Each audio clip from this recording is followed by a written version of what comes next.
याकूब साहब, जो गिलगित बल्तिस्तान में एक ट्रेंड जो चला, जिसके मरियम नवाज़ साहिबा भी पिछली दफ़ा मुखालिफत कर रही थी, जो पार्टी तब्दील करने की जो है, जिनका कहें कि उन्होंने एक टिपिकल वर्ड यूज़ किया कि लोटों के बारे में, कि जो हमेशा जो है वो रूलिंग पार्टी की तरफ जो है अपना सफ़र करते हैं, तो वो गिज़र की तरफ जब हम बढ़ते हैं तो वो रुझान बहुत कम नज़र आता है। ये दूसरे डिवीजन्स में कुछ ज़्यादा ही इस दफ़ा जो है उन्होंने सफ़र किया, तो गिज़र में ये रुझान थोड़ा सा कम है।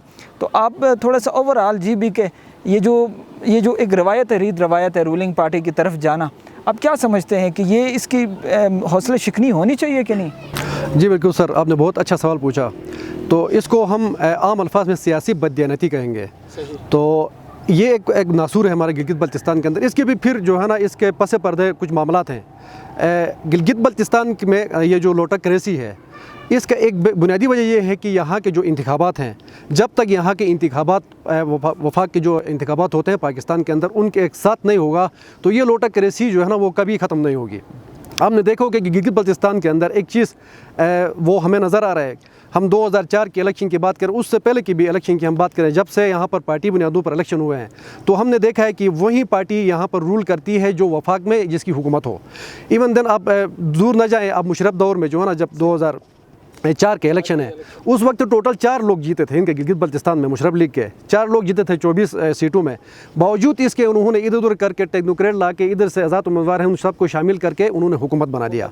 तो ये एक इंतहाई अफसोसनाक बात है। तो हम जब भी किसी भी फोरम में बात करते हैं तो ये कहते हैं कि गिलगित बल्तिस्तान में लोटा करेसी के साथ साथ लोगों का अपनी मर्ज़ी के मुताबिक जो एक वोट कास्ट होता है, अपने मर्ज़ी के जो है ना लोगों को सपोर्ट करने का एक वो होता है कि इसके लिए लाजमी है कि वहाँ के और यहाँ के इलेक्शन एक ही साथ एक ही दिन होना चाहिए। और दूसरी बात ये है कि लोटा करेसी, देखे वफ़ादारी एक बहुत बड़ी चीज़ होती है। आप किसी पार्टी से वफ़ा करें, आप किसी से भी वफ़ा करें, आप किसी दोस्त से वफ़ा करें, अपने पेशे से वफ़ा करें, पेशा किसी भी चीज़ के अंदर वफ़ा एक बहुत बड़ा मैटर रखता है। जब आप वफ़ा नहीं रखते हैं तो आपसे फिर जो है ना किसी और वफ़ाई की जो है ना वो तवक्को नहीं की जा सकती। मैं तो ये कहूँगा कि जितने लोटे हैं इनका कुछ भी पता नहीं है, आज ये यहाँ पर हैं तो कल कहीं और होंगे, कल कहीं और होंगे। तो इनका गिलगित बल्तिस्तान के अंदर कम से कम जो है ना गिलगित बल्तिस्तान के लिए ये काम करेंगे लॉयल होकर, तो ये मैं नहीं समझता। तो ये एक ज़िला गिज़र के अंदर भी शुरू हुआ है, शायद भाई ये थोड़ा सा शुरू हुआ है। तो हम चाहते हैं कि हम जहाँ कहीं भी जाते हैं इसको डिस्करेज करते हैं। देखें यहाँ की अच्छी मिसालें भी हैं, बहुत सारे अच्छे लोग इस तरह हैं कि एक पार्टी के अंदर पैदा हुए, वहाँ बूढ़े होकर उनका रहलत हो चुका, और बहुत सारे लोग ऐसे हैं जिनको पार्टियों ने कुछ भी नहीं दिया, इस वक्त वो बुरे हालत में है लेकिन अपने पार्टी का झंडा थाम के वो बैठे हुए हैं। ये एक अच्छी रवायत है। लेकिन हमने देखा बाज़ लोगों ने एक साल में 3 पार्टियाँ तब्दील कर दी। बुनियादी वजह यह है कि उनकी लालच है, ज़ाती मुफाद इस तरह है। देखें अब अगर वफाक के अंदर कोई पार्टी है तो सारे उस टिकट के पीछे इस तरह भागते हैं कि हमें खुद शर्म आ रही है। वजह क्या है? वजह यह है कि वफाक के टिकट मिलेगा तो वो जीत जाएंगे। देखें उसके कैंडिडेट के अंदर अपने भी जो है ना उसके अपनी भी एक अहलियत होनी चाहिए कि वो बगैर किसी टिकट के, बगैर किसी वफाकी बैसाखी के वो खुद खड़ा होकर लोगों को जीत जाए और नुमाइंदगी करे। कुछ ऐसे भी हैं जिन्होंने पहले टिकट हासिल किया, बाद में पार्टी में शमूलियत इख्तियार की। फिदा नौशाद साहब, बिल्कुल। देखें फिर वही बात आती है कि जो ना इससे हमारी जखनसाई हो रही है सर दूसरी तीसरी दुनिया के अंदर।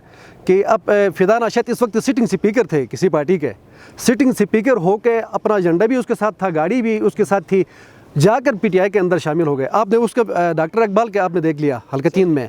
यार देखें वो जाफ़र शाह बेचारा, वो हमारा इंतहाई मुअज़्ज़िज़ था, गिलगित बल्तिस्तान का एक ज़बरदस्त लीडर था, वो उसके अपने खिदमात हैं, वो एक जमहूरी लीडर था।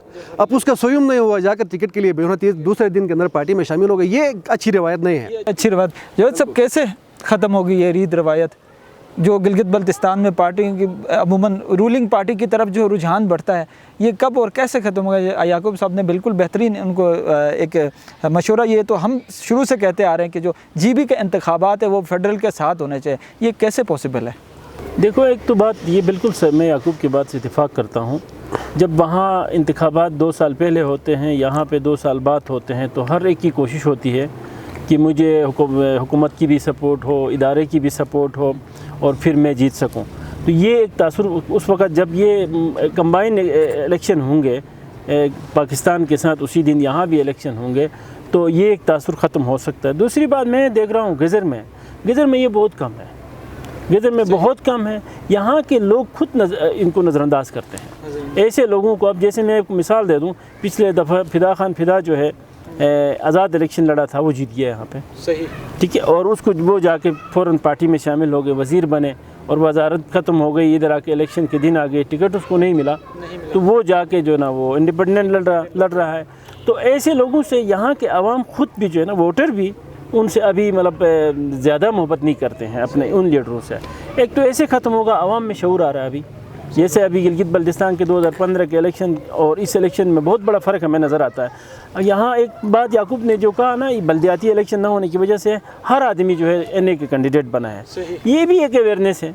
हम देख रहे हैं छोटे छोटे जो लोग गाँव देहात से खड़े होकर आए हुए हैं, उनके भी जज्बात, उनके भी ख्यालात, उनके भी जो सोच वो भी मतलब काफ़ी मतलब पहले से बेहतर हो चुकी है।